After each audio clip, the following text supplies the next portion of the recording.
but they entitle any lord with let's pay to sit in the House of Lords. They've been thrown out. That is illegal. It's unconstitutional. Restricting the powers of the Lords, unconstitutional. Removing the royal prerogative from the Queen, unconstitutional, therefore illegal. Politicians are overtaxing us, definitely overtaxing us. They are robbing us blind. That's just a simple fraudulent accounting. When you go and claim £16,800 for a mortgage, which you don't have, that's fraud, isn't it? If you committed fraud, the policeman would come and feel your collar, wouldn't he? He'd take you away, you'd go to prison. Members of Parliament, we can do what we like. We are Parliament, we can do what we like. They can't. They are governed by the Constitution the same as everybody else. What Parliament are doing is they are ignoring the existence of the Constitution. They are ignoring Magna Carta. They are ignoring the Bill of Rights. They are ignoring habeas corpus. Well, this is much more. This is habeas corpus, Bill of Rights, so our rights to privacy. Right. And what they're doing is, by doing all of these things, they are making the people want to rebel. Now, we are a people who regularly rebel. Not every week, but every few hundred years we rebel. Edward II, they killed with a red-hot poker up his backside, so it didn't show any wounds. Charles I, we chopped his head off. James II, we forced to flee the country. Right? We actually are not averse to killing our kings if they get in the way and if they do things which are wrong. Henry I, generally acknowledged as a reasonably good king, was forced to sign the Charter of Liberties because he wanted to rule by divine right, and we said no. Government are bringing in European legislation into this country. It is illegal, has been since the days of Alfred the Great. The Pope wanted, when Alfred became king, to put an archbishop into this country. Alfred had a guy that he wanted for himself. The Pope sent an archbishop over to say, I am now England's archbishop. Alfred returned him saying, thank you very much, but no thanks, I've got my own man. The Pope returned him with a message to tell Alfred that, in fact, I am the Pope. I appoint every king on the planet. If you don't do what I tell you, I'll sack you and I'll appoint somebody else. Alfred returned the archbishop again. And he said, I was elected king by the English. I will only ever do what the English want. Right? If you would like me to do something, ask me nicely and I will consider it. Tell me what I'm going to do and I will tell you to get lost. Now, Alfred was a Roman Catholic. The Pope accepted it. Several other kings have had problems with the Pope, and in fact they did it. Elizabeth I, the Pope said that anybody who killed Elizabeth I would not suffer any penalties for murder. He would be rewarded for killing Elizabeth I.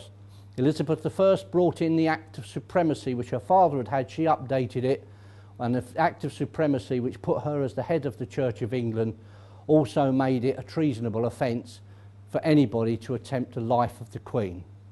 Okay, so basically this is what we've got. We've got a government now which is stealing the royal authority from the Queen. The Queen is no longer in a position to do anything to help us. We have to help the Queen. A lot of people say, well, of course the Queen's involved in the treason.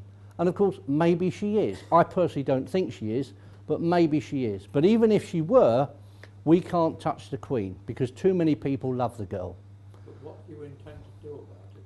What do we intend to do about it? We want to try, this was actually going to be for my next talk, but I'll give you a brief thing. I have evidence of the treason of the Heath government.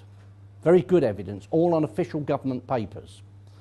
And basically what we want to do is to actually get people all over the country to take this evidence into their local police station and say, I want to report a crime. Now the local police station will initially tell you to get lost. You then say, okay, fine, I'd like to see an inspector. What do you want to see an inspector for? Well, I propose to report you for a serious neglect of duty for failing to record an investigation, an allegation of serious crime when required to do so, and the criminal offence of misprision of treason. Of course, if you want to go to prison for the rest of your life, I don't care. right? They will then come in and take the complaint. The complaints department will sling it out. So you then find out by writing letters, and you get all these letters back which are evidence. You then, in fact, submit this package, and you go to your next police force across the border, and you want to say, I want to put in a complaint of compounding treason against PC so-and-so from this police station, Inspector so-and-so, Superintendent so-and-so from the complaints department, and the Chief Constable for compounding treason. And the idea is to get every single police force in this country investigating every other police force in this country for compounding treason. Sooner or later, a Chief Superintendent or Chief Constable is going to look at this and he's going to say, hang on a minute, this is dangerous. I can lose my job, my pension, and I can spend the rest of my life in prison. Do I really want to do that in order to keep a retired member of Heath's government out of jail? I probably don't even like the man. Do I really want to do that? And the answer, of course, is no. And the minute he says, no, I don't, he picks up his phone to his best detective, says, get in here, I want this investigated. Now, when your local police in Wiltshire say to you, well, you know, we're not in the best position to deal with this, you say, that's fine, don't care.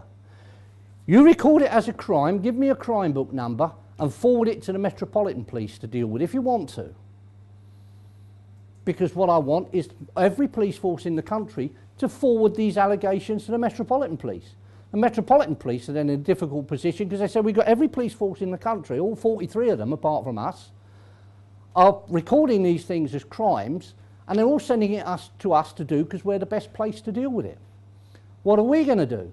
We can't not deal with it because we've got 43 chief constables who are going to be after us to know what the hell we're doing with it because they're people who put them in position are in fact asking them. And there, ladies and gentlemen, you have a brief introduction to Albert's next talk in a few weeks' time, which is on Queen, Country and the Constitution. Albert, thank you very much. That's all right.